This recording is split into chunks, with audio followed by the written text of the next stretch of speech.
Good morning, y'all. Never forget 9/11. I have only briefly mentioned this when I did my 9/11 coverage last night. Um, Many of you may know, based on the video I did of Burning Man, that I worked for a biometrics company for 5 years, writing proposals to law enforcement agencies for the various products that we sold that would help them solve crimes. So, despite the fact that I disagreed with this guy politically quite a bit, that's not what, for those of us who were doing this or are doing it now, you set that aside. The more important part here is a life was lost. And we have freedom of speech in America. And I can disagree with you, but I'm not going to pull out a weapon and that is not going to happen. I can disagree with you. And I feel that the best way to fight bad rhetoric is to out-organize them, which I was involved in politically for many years. So let's go over this story. There are some inaccuracies.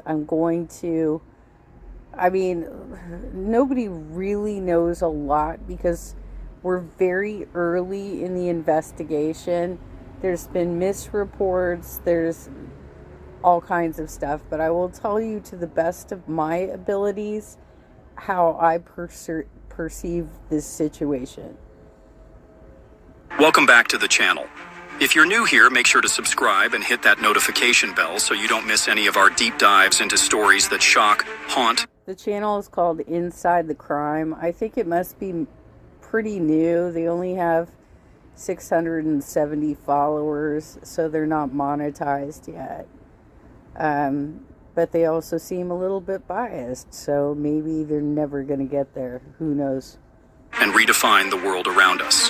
And to our returning viewers, you already know what we do here. We take the headlines you thought you understood, peel them back layer by layer, and reveal the hidden truths, the unanswered. And use AI.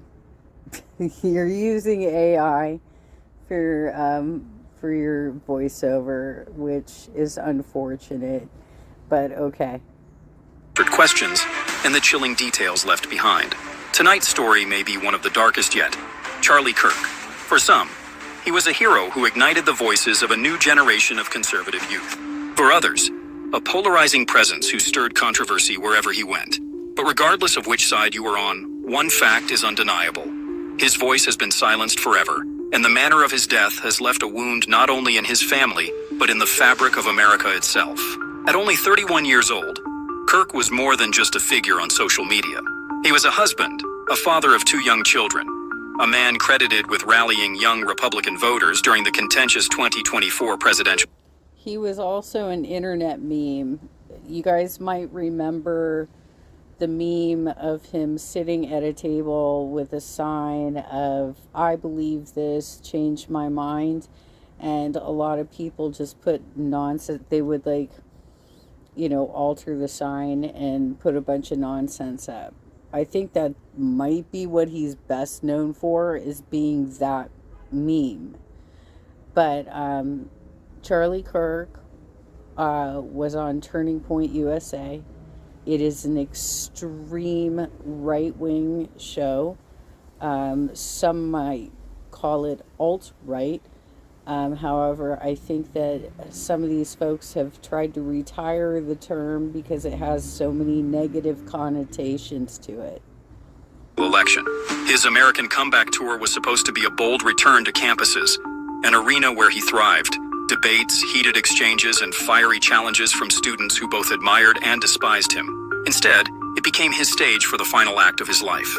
Picture the scene. A crowded quad at Utah Valley University, the Energy Electric, 3,000 people in attendance. Kirk sits beneath a canopy, surrounded by metal barricades and guarded by his own private security.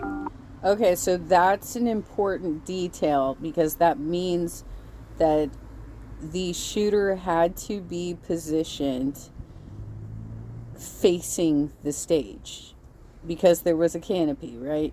It's probably a hot day. It's Utah. It's,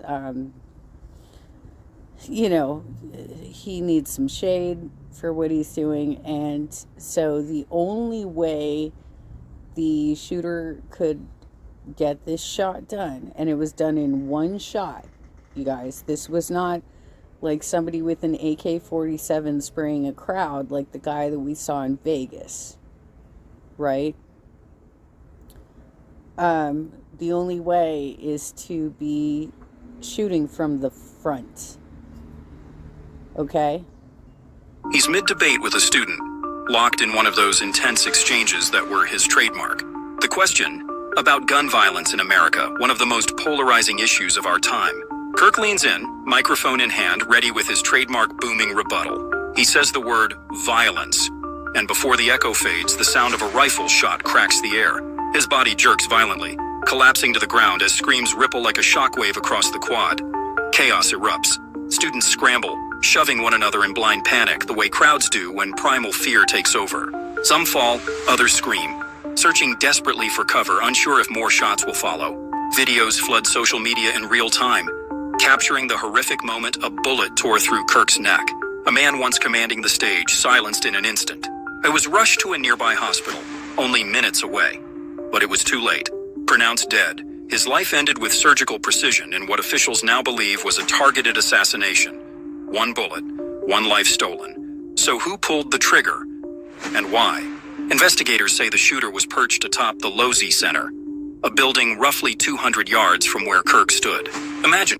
So this is the shooter was on a building rooftop, roughly 2 football fields away from that stage.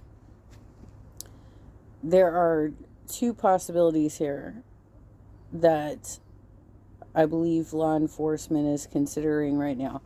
One is that this is a sniper with military experience. 2 is that it's a hunter. Somebody who is used to hiding in the brush and shooting far away to get that deer, right? They are saying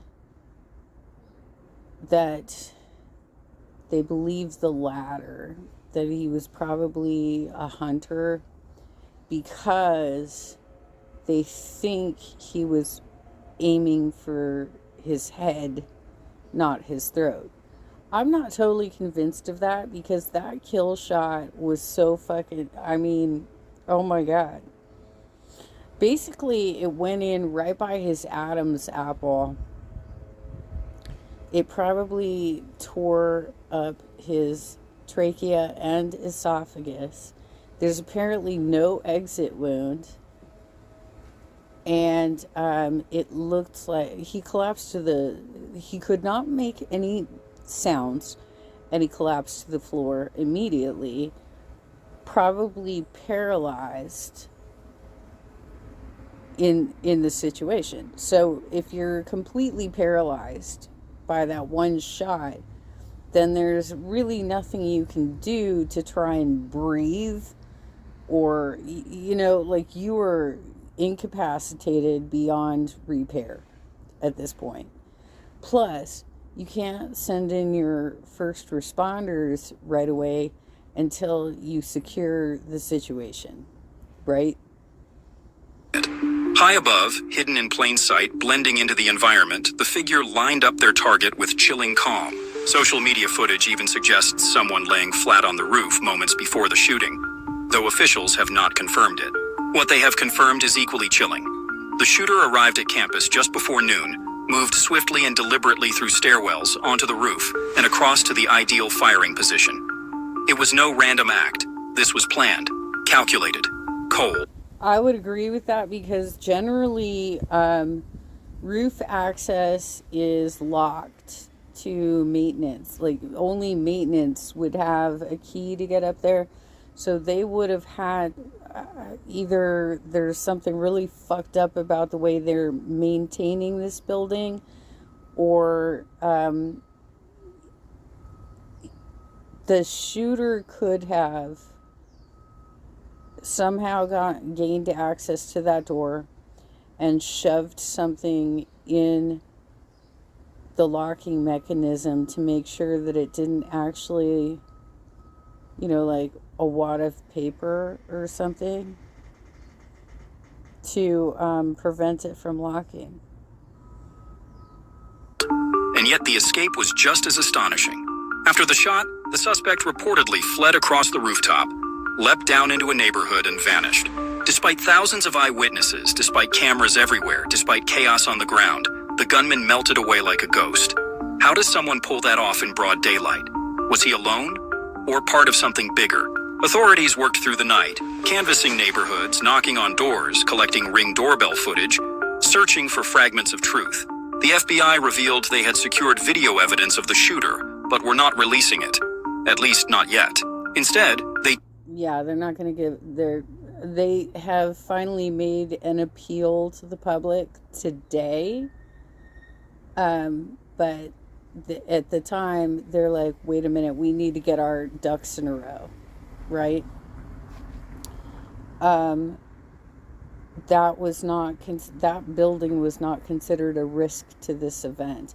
They didn't even have security going into the event, the people that were there, going into the quad.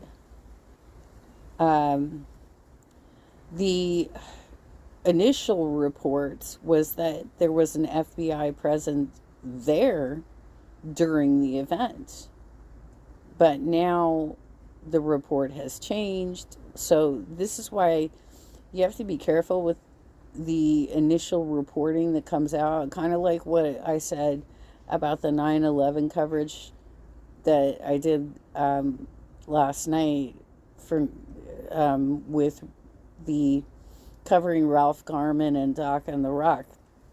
There was a lot of information that was inaccurate that Doc on the Rock was reporting, but what are you going to do? Like, that's what comes in. And so as the news reporter, you're like, okay, this is what it says right here.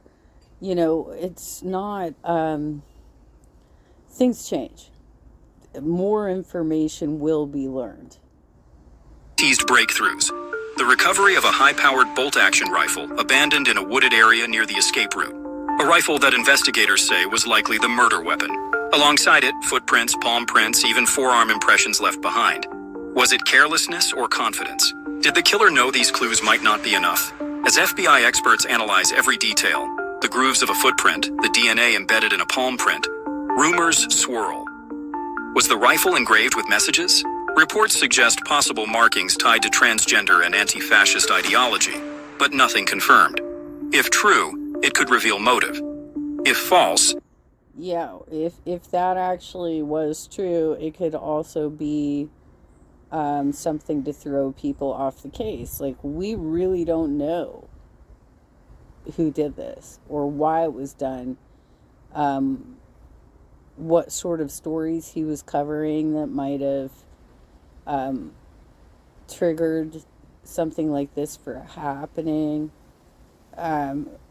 I didn't watch the guy, so I really don't know what kind of material he was covering that could potentially put him at risk of being shot like this. It could be deliberate misdirection. Either way, the discovery only deepens the shadows surrounding the crime. Meanwhile, the date itself has not gone unnoticed.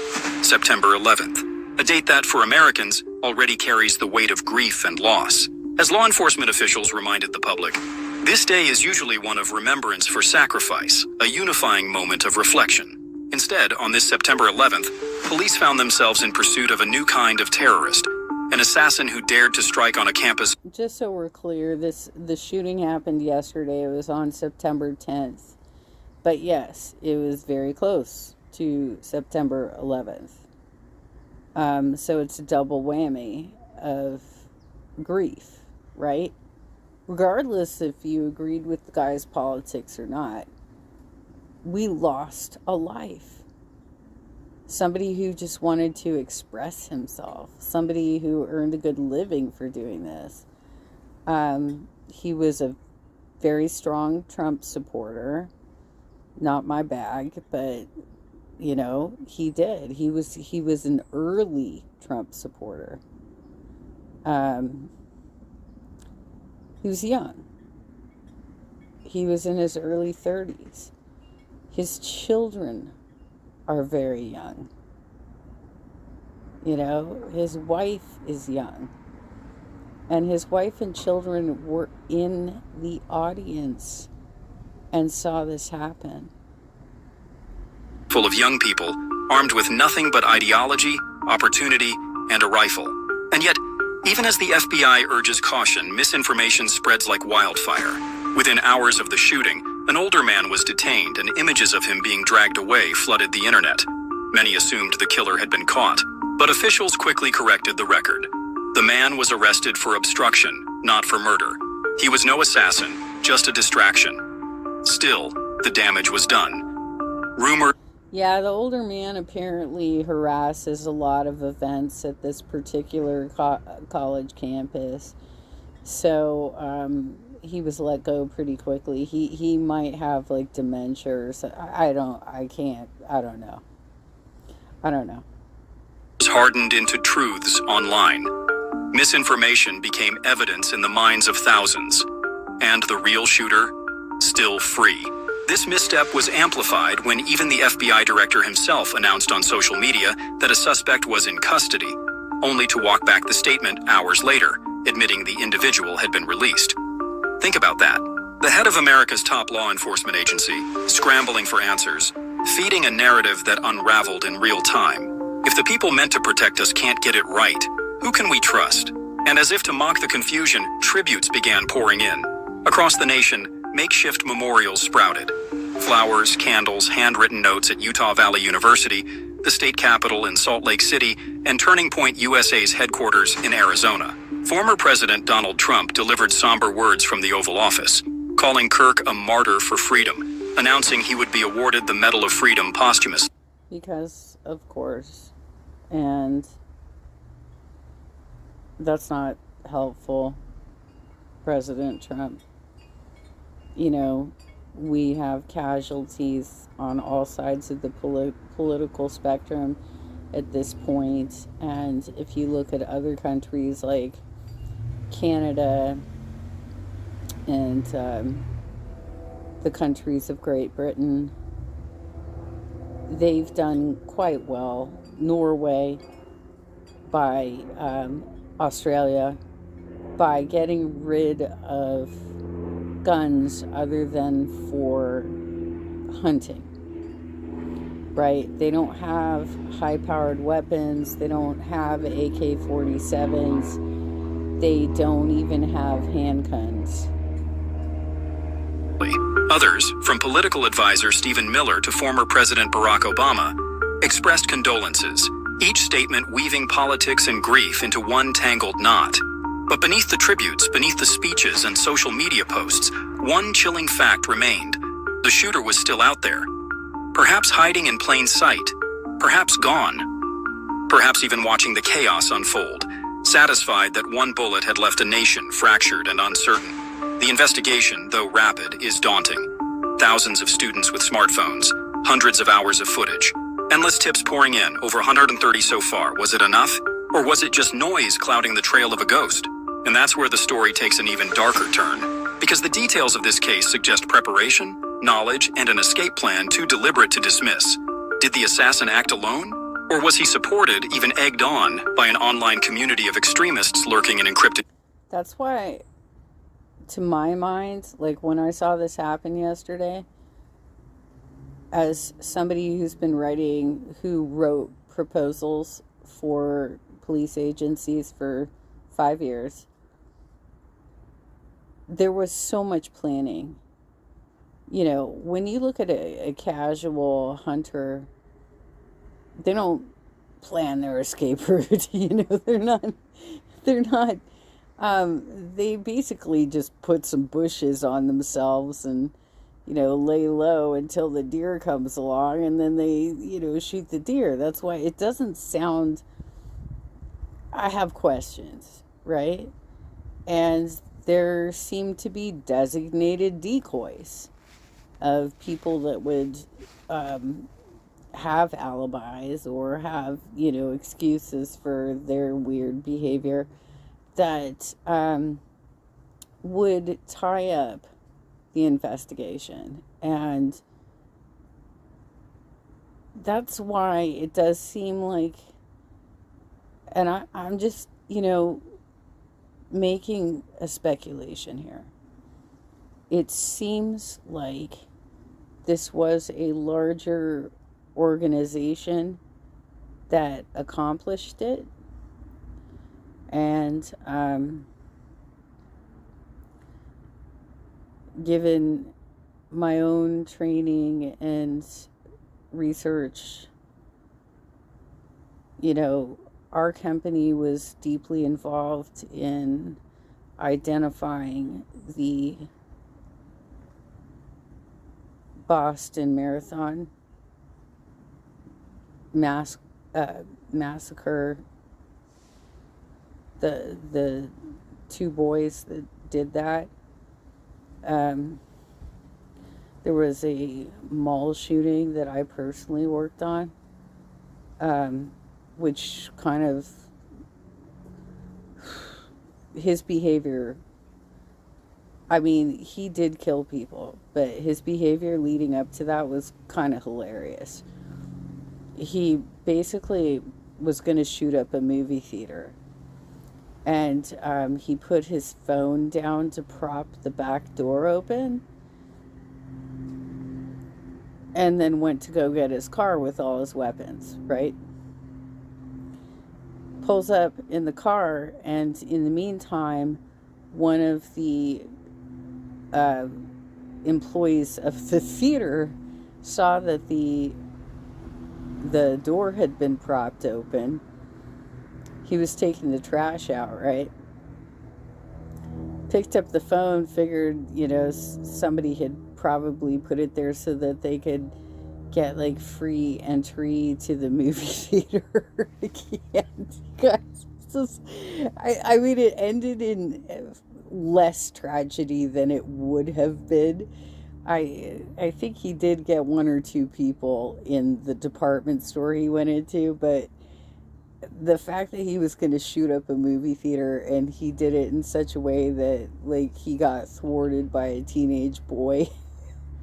That was one of those, like, I had to write that seriously. I had to sit down and write that this is what our software picked up out of this. Dude. Anyway, there's a lot of technology behind the research behind these types of events, and our company did have, and I imagine still has, a working relationship with the FBI. So they use a lot of the stuff that we were producing. Chat rooms. Was he a lone wolf or the tip of a larger spear? And more hauntingly, how far ahead was he thinking? Because while America mourned and investigators scrambled, one truth was clear. The shooter knew exactly what he was doing. The rifle. Let's go back to it for a moment. A high-powered bolt-action weapon, capable of long-distance precision. Some call it a hunter's tool.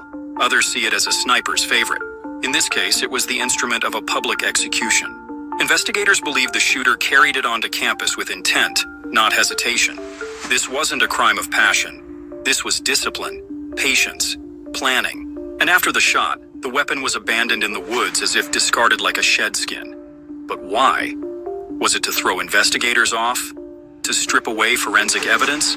Or could it be a taunt, A challenge left for the FBI, daring them to connect the dots. Experts suggest the weapon might tell its own story. Serial numbers, if intact, could lead back to a seller, a buyer, perhaps even a theft report. But seasoned assassins know better. A scratched-off number, a black market purchase, a stolen gun from a careless owner. Was this weapon chosen not just for precision, but for its anonymity? And then there's the ammunition. Reports whisper that the bullets bore... And was he actually the person who discarded of the weapon? By the way, the type of rifle that was used does not discard shells. They are stored in the gun after discharge. They don't go flying off to the side or anything like that. So you can't pick up the shells as evidence. Engravings of ideology, words, symbols. Was it rage inscribed in metal? Was it propaganda fired from a rooftop? If true, then every round was more than a weapon. It was a message, a manifesto in brass and lead. And what of the footprints, the palm print, the impression of a forearm pressed into the rooftop surface? Forensic gold, some would say. But are they? A Nike sneaker print, millions own them. A palm smear, maybe it holds DNA, maybe not. Did the shooter wear gloves, careful not to leave fingerprints? Did he cover his head, his hair, to avoid shedding a single strand? Or did he grow careless in the thrill of the moment, leaving behind traces he never intended? Investigators are...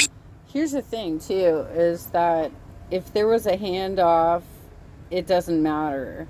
Plus, if you're collecting hair, you have to get it all the way down to... It has to have been hair that fell out with the root, because the hair itself is... Hair is considered like waste that comes out of your body. The only thing that they can test is the root. So it'd have to be whole hair. It'd have to be the root included. But like I said, there might have been a handoff in this situation. And it sounds like they've been given a lot of false flags to kind of mislead them and send them looking for the wrong sort of stuff. Now, whoever it was that said that we have a suspect in custody, yeah, that was probably not the right thing to say, because these are people of interest at this point. You don't know, and if you're going to call them a suspect and then release them right away because you didn't have enough to hold them, that gets scary too. I mean, imagine how scared the people of Utah are right now. I don't know if he's going to cover this, but they haven't shut down all of the highways, but they have checkpoints on every single highway going out of Utah at this point. And it's not a huge task to do, because that's a very open, wide state, and there's not a lot of routes in and out of that state.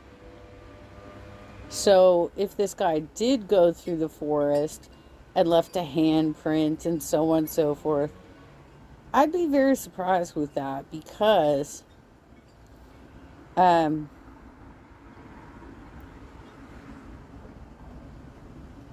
I would think that so much planning involved, and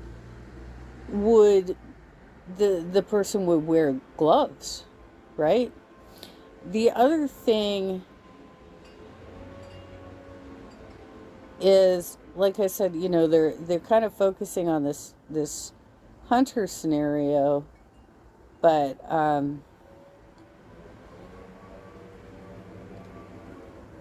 I don't see a hunter having the kind of precision to hit a single target in a crowded venue like that. But that's just my opinion, you guys. Sifting through every particle, every shadow of evidence, because they know one mistake could unravel the mystery. But the bigger question is, did the shooter even care if he was caught? Because here's the thing, this was no ordinary day. September 11th, a date drenched in memory, the ghost of terrorism still lingering in America. September 10th. It happened on September 10th. Okay? It is aligned with September 11th, but it happened on September 10th. That's why I hate these AI channels, but at least I have something to talk about here, because there's some footage, there's a bit of a story, I can correct what I know to be wrong based on the other coverage I've watched. America's collective soul.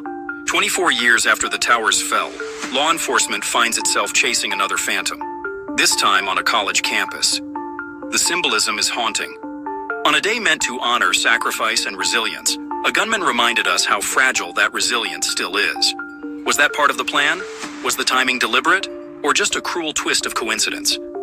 Meanwhile, the narrative spiraled. Within minutes, social media was ablaze. Images, shaky videos, accusations. An older man wrestled to the ground, handcuffed and dragged away. Some said justice was swift, the killer caught. But hours later, the truth cracked open. He wasn't the assassin. Just a man arrested for obstruction, nothing more. This is true. However, everybody that is going to be or has already been entangled in this scenario, but there's not enough evidence to actually hold them, they will be surveilled from here on out until they actually figure out what happened. He became collateral damage in a frenzy of misinformation. Even the FBI director stumbled, prematurely declaring a suspect in custody, only to retract it. That moment of confusion was more than embarrassing. It was dangerous, because in chaos, lies travel faster than facts. And while America argued about who had been caught, the real shooter was already miles away, maybe boarding a bus, maybe driving through the night, maybe even flying out of the country. Ghosts don't leave forwarding addresses. But think about this. Could he have escaped so cleanly with... But they've already stated yesterday that they are monitoring all of the out routes, right? They talked specifically about the highways, but I can't imagine that they wouldn't have also set something up at the airports, you guys. Out help? Tracy Walder, a former FBI and CIA agent, suggests otherwise. She believes online communities, encrypted chat rooms, fringe forums, shadowy Telegram groups, may have played a role. Spaces where radical ideologies fester, where strangers egg each other on, where violence is glorified as theater. Perhaps the shooter wasn't a lone wolf, but a wolf chosen, guided, fueled by digital whispers. If so, then this wasn't just one man's plan. It was a hive's execution. And yet he didn't strike from a mile away. No, he came close, 200 yards, a clear line of sight. Some say it doesn't take an expert to make that shot. With a scope, steady hands, and knowledge of firearms, anyone familiar with hunting could have done it. Was this an assassin with military training? Or just a radical with a rifle and enough practice to hit his mark? Forensic ballistics may answer that. The angle of the bullet, the velocity, the distance. Science doesn't lie, but it does take time. And time is exactly what the killer gained the moment he vanished. Let's not forget the crowd itself. 3,000 witnesses, many with smartphones raised high. Every angle captured, every scream recorded, every second dissected. Investigators now swim through a sea of footage, desperate to spot a shadow on a rooftop, a figure slipping into a stairwell, a stranger sprinting into a neighborhood.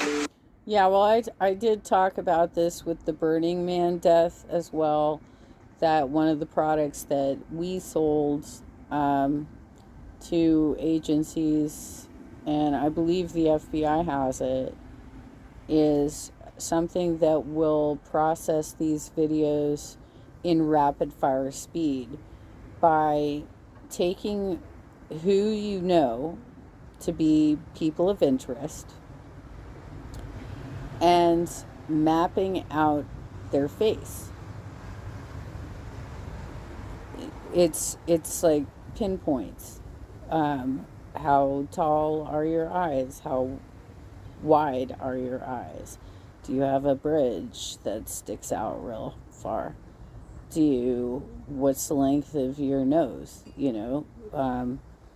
They map out your face. And then they do a processing that is super fast speed and goes through all of that video to produce matches. The matches then result in roughly, these are your top 10% of matches.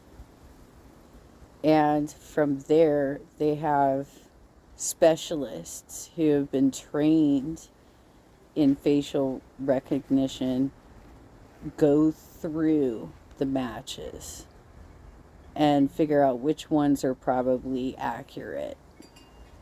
But here's the irony. The flood of evidence is also a flood of distraction. Too many angles, too much noise. Somewhere in that ocean lies the truth. But will they find it before the trail grows cold? And then there's the family. Imagine his wife, Erica, picking up the phone to hear the unthinkable. Imagine his 2 children, too young to grasp the permanence of death, asking when their father will be home. See, this is the thing. They were in the audience. They saw it happen. That's why I wish that has been the report, is that they were there. If I'm wrong, I'm wrong. But it sounds like this AI channel is wrong. Behind the headlines and political debates, this is the raw, unfiltered pain of assassination. A widow, orphans, a circle of friends who will never again hear his laugh or argue across a dinner table. Every political figure becomes a symbol, but at the heart of it, Charlie Kirk was a man. A father who kissed his kids goodbye that morning, never knowing it was his last. Tributes poured in. Donald Trump, Barack Obama, Stephen Miller, political rivals united in grief. But even in mourning, America splintered. To some, Kirk became a martyr, a symbol of free speech silenced by hatred. To others, his death was the inevitable consequence of a culture that thrives on division. The words were different, but the undertone was the same. America... Well, I think that the important thing that people need to remember about free speech is that, yes, we are allowed our free speech. In the regards to protesting, most cities will have a designated area in which you can protest. They do have some controls on this, and that goes back to a theater that somebody yelled fire, and it wasn't on fire. And there was a stampede, and people died because they were trying to get out. So that's when they determined, hey, you know what? There's going to be some consequences for the bullshit you spew. Is fractured, and one bullet has deepened the cracks. Meanwhile, makeshift memorials bloomed like wounds across the nation. Candles flickering against the night sky, flowers laid beneath photos, young people weeping, some in silence, some in anger. At Utah Valley University, the quad where Kirk fell transformed overnight into a shrine. On Turning Point USA's headquarters steps, supporters gathered, clutching flags, whispering prayers, demanding justice. For them, this wasn't just tragedy, it was theft. Theft of a leader, of a voice, of a future that now will never be. But even as mourners prayed, investigators whispered about new evidence. Footage of the shooter, withheld from the public. Why? Officials argue it's to prevent misidentification, to protect innocents from online harassment.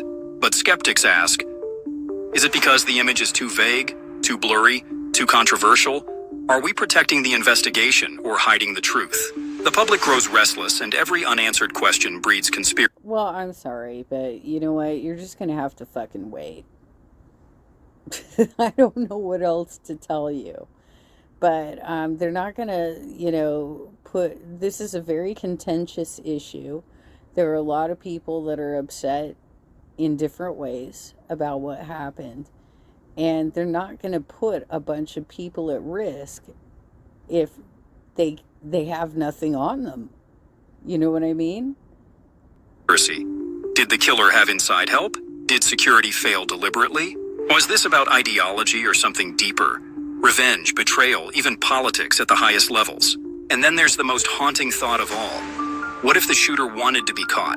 What if every breadcrumb, the rifle, the footprints, the palm print, wasn't a mistake but a trail, a game, a puzzle designed to lure investigators into a labyrinth? Assassins who seek martyrdom often want recognition, not anonymity. Did this gunman crave headlines? Did he want his name etched alongside the chaos he created? If so, then silence may not last long. A manifesto could surface, a video, a statement, waiting to be released when the world least expects it. Meanwhile, life in Utah has changed. The university, once bustling with debates, lectures, and late-night study sessions, has closed its doors. Classes canceled, students scattered, fear hangs heavy in the air. Parents wonder if campuses are safe. Students replay the moment in their minds, hearing again the crack of the rifle. Oh, now you wonder? Now you wonder? Virginia Tech wasn't enough for you? Okay. Feeling the ground shake beneath the panic. Trauma embeds itself in their memories, a scar they'll carry for life. And beyond Utah, America asks itself the question it has asked too many times before. How did this happen here? A campus, a place of ideas and argument, turned into a crime scene. A man whose career thrived on confrontation met his end in the middle of one. Is this coincidence or fate? Was Kirk's death not just tragic but symbolic? A warning that words and violence are no longer separate but intertwined. And as night falls, one thing is certain. The hunt continues. The FBI, state police, local officers, they are all in pursuit, but pursuit of what? A man with a rifle? Or something larger? A movement, a belief, an ideology that breeds... No, it's going to be more than just what happened on the ground. Because, like I said, I've gone through a lot of the details of why it doesn't sound like a hunter to me, right? And why it sounds like there are false flags, and why it sounds like it was an organized effort from a group. That's what it sounds like to me. This isn't just about reviewing what happened at the event. It's also about going through everybody's social media and maybe even the dark web to try and figure this out. Killers and shadows. Every passing hour stretches the distance between the killer and his hunters. Every rumor clouds the chase. Every tribute, every candle lit in Kirk's memory, burns against a backdrop of unanswered questions. And perhaps that's the most chilling part. Because as America mourns, as investigators sift through evidence, as pundits argue about blame and motive, the gunman is still free. Out there, somewhere, watching, waiting, planning. What kind of person chooses a rooftop as a pulpit? What sort of mind rehearses the mathematics of murder? Distance, wind, angle, until it feels like muscle memory. The shooter who killed Charlie Kirk didn't bring chaos. He curated it. He studied the schedule, learned the lay of the campus, and selected the precise square of sky where a single sound... Which means that he's going to be on video footage in the days leading up to this event. And so they need to look for somebody that is repeatedly showing up on campus and is not an actual student. That's what they should be looking for in the footage that they captured. It sounds like they have the worst fucking CCTV ever. But they should be able to narrow it down to who's this guy, right? Could rupture a nation's sense of safety. That's not madness, that's method. And method leaves patterns. Investigators will follow those patterns like cartographers mapping a coastline. The security footage is a tide. It recedes and returns, each wave exposing a little more sand, a few more shells, a blurred shoulder in a stairwell, a silhouette long and flat against the roofline, a shadow, then no shadow where there should have been one. Ballistics will measure what gravity does to metal at 200 yards and ask whether the shooter exhaled before the trigger broke. Digital forensics will run the latticework of the crowd through facial vectors and gait signatures, seeking one anomaly, among thousands of ordinary walks to class.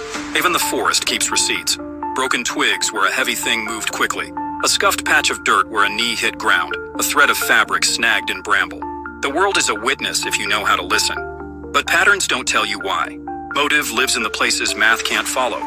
The midnight chat thread, the rancid meme traded like currency, the private grievance cultivated until it sprouts teeth. Maybe the killer will surface by choice, posting a manifesto dressed up as philosophy. Maybe he won't. Maybe silence will be his victory. The belief that he could rearrange reality with one act and then vanish into its new shape. Yet there's a paradox in that ambition.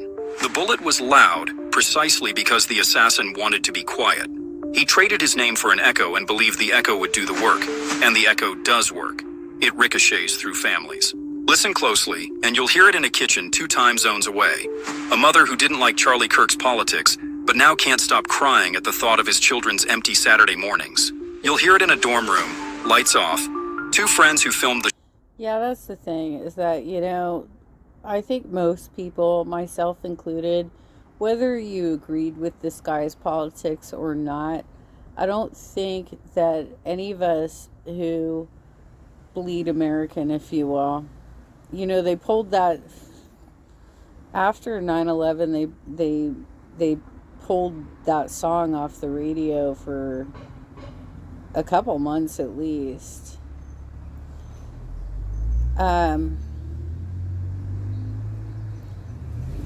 Basically, we have compassion, even for those that we disagree with. And we don't want to see people die for their belief systems. I think that is the general consensus here. Shot replaying it at 2:17 a.m. because trauma always asks for an encore. You'll hear it on the steps of a capitol, where candles burn down to pools of wax and strangers attempt the strange alchemy of prayer and policy. We pretend violence ends at the point of impact. It doesn't. It spills. There is a reason assassinations feel like time travel. They don't just remove a person, they amputate a future. In another timeline, Charlie Kirk finishes his QA with a quip, shakes a skeptic's hand, and flies to the next campus where a different argument changes a different mind. His kids grow up with a father who argues loudly at dinner and shows up quietly at recitals. He angers millions, inspires millions, and grows old doing both. In that timeline, we debate. In this one, we grieve. And grief is a poor substitute for argument, but it's what we have left. So what happens now? The usual choreography begins. Politicians swear the center will hold. Commentators demand answers faster than answers can be found. University administrators deploy the vocabulary of resilience. The rest of us search for a shape to put around the ache. Was it ideology? Security failure? Online radicalization? All true, maybe. All incomplete, certainly. Because beneath the headlines lies the stubborn human fact that a person woke up, packed a weapon, and decided a sentence should end in gunfire. There's a physics to moments like this. They pull other memories into their orbit. Consider the history of public squares turned crime scenes.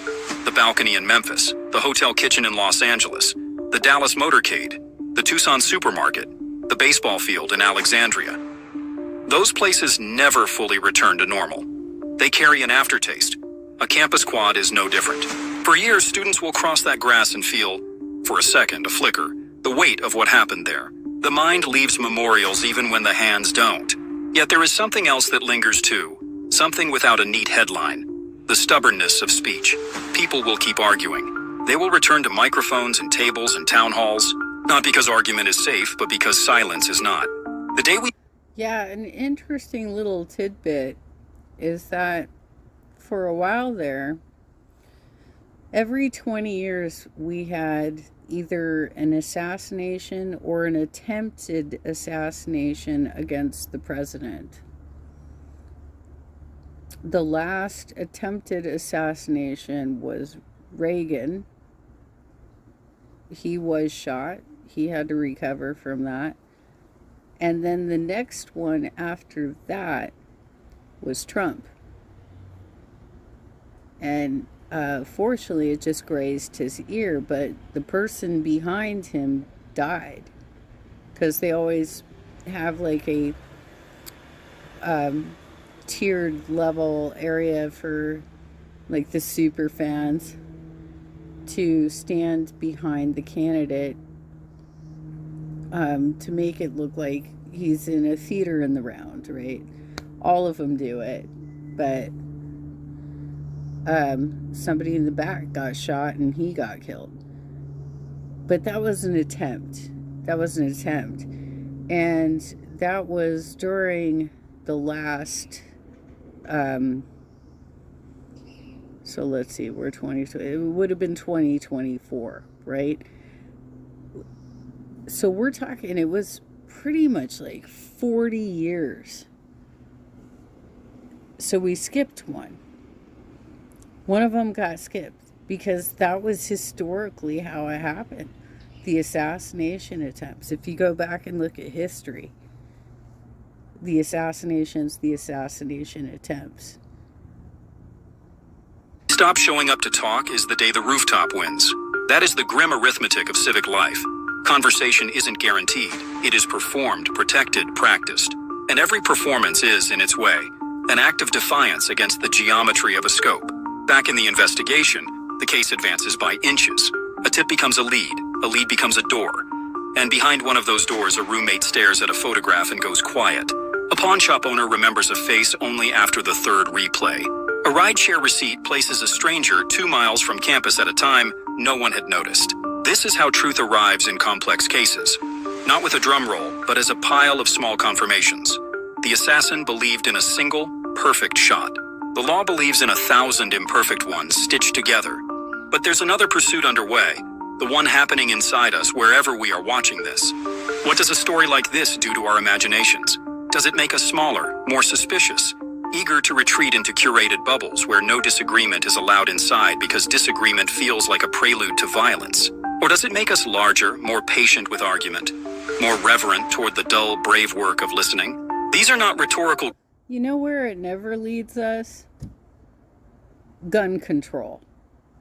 That never, that is, for some reason, never where we go with this.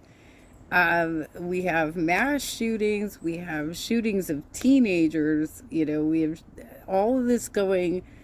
We have basically a pretty sick culture. We have the most opportunity in the world, sure, whatever, but the divide between, the regular population earning your regular income versus the super wealthy is getting greater. It's becoming more. And we incarcerate more people than anybody else in the world on stupid shit. Oh, you smoked a joint? Okay. All right. 30 days, buddy. It's a waste of space. It's stupid. But in regards to Charlie being a martyr for what? I mean, for free speech? There is, like I said, sure, you have the right to free speech in America.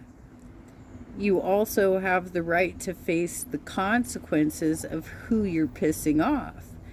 And you are pissing off probably a lot of mentally unbalanced people when you do that shit.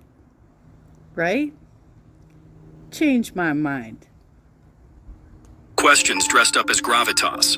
They are the choices that will decide whether our public spaces shrink or stretch. Some will insist that the lesson is simple, that it comes packaged with a policy prescription no longer than a tweet. Perhaps, but simple lessons wear out quickly. Harder ones last. Here's a harder one. We live among each other's thresholds. We don't know what pushes a stranger from grievance into action. We only know that a nation is healthiest when it teaches thresholds to bend, not break.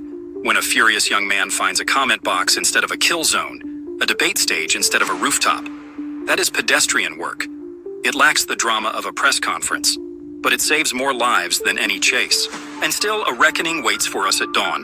The sun will rise over a campus where someone dragged a blood-dark line across the day. Workers will hose the concrete because the living must walk somewhere. A maintenance cart will rattle past the memorial. and the driver will remove his hat as he rolls by, because reverence can be small and still be real. The quad will fill again, not all at once, but with a fragile steadiness that looks a lot like courage. A professor will pause mid-lecture and admit she can't remember the next slide. A student will speak up for the first time all semester. A camera will track a new event from a new angle, because cameras, like people, keep showing up. Before we end, come back with me to the seconds right after the shot. The wind, the screaming, the way sound turns into gravity. Someone reached for Charlie Kirk's hand. Someone yelled for a medic who wasn't there yet. Someone, shaking low to the ground, put a palm against a wound and begged the body to hold. Remember those people, not because they were perfect or pure, but because they did the opposite of disappearing. In a moment designed to scatter, they gathered. It's possible that's the strongest argument we can make against political murder. The instinct to run toward one another when everything in us wants to run away. We're going to keep following this story. Not the voyeurism of gore, not the gossip of unverified claims, but the actual spine of truth wherever it leads. The forensic. Yeah, from the footage that has been shown, it looks like it went on the slightly to the left of his Adam's apple. It probably hit his esophagus and his trachea and his spinal cord. It might have nicked a jugular vein. He had all kinds of blood spewing out of him. And fortunately, this video does not show all of that. The arrests, the courtroom, the sentences, the policy. If you stayed with us to this point, you already know why. The health of a republic is measured not by how quickly it forgets, but by how carefully it remembers. So here's where I leave you, with a question that isn't meant to be comfortable. If one bullet can rearrange a nation's conversation, what can 10 million voices do if they choose to answer it? In the comments tonight, tell me what you think the answer is. Not just who to blame, but what to build. Not just how to punish evil, but how to make good louder. And if you want to be part of that work, if you believe stories can be more than spectacle, subscribe, share this video, and return for the next chapter. Bring your doubts. Bring your anger. Bring your mercy. The rooftop wanted silence. Let's refuse to give it any. For Charlie's family, we hold our breath. For those who ran toward the sound, we hold our gratitude. For the one who planned the shot, we hold our resolve. Justice, yes, but also the slower, heavier thing that outlasts justice. The decision to keep showing up for each other, even when showing up is the harder choice. Sorry, hold up. Okay, so basically, I'd like to know the answer to that too. So if you could leave me some comments about, do you support kill weapons? Or should it be that we adopt a policy similar to like Canada or Great Britain or some of these other countries that only allow hunting weapons for hunters? Right? Like, you got to be able to have that background check and, proof that that's what you do. Like, you're a hunter, right? Can we get rid of the kill weapons? What do you guys think? Anyhow, very sad. Very sad. And it's 9/11, so never forget.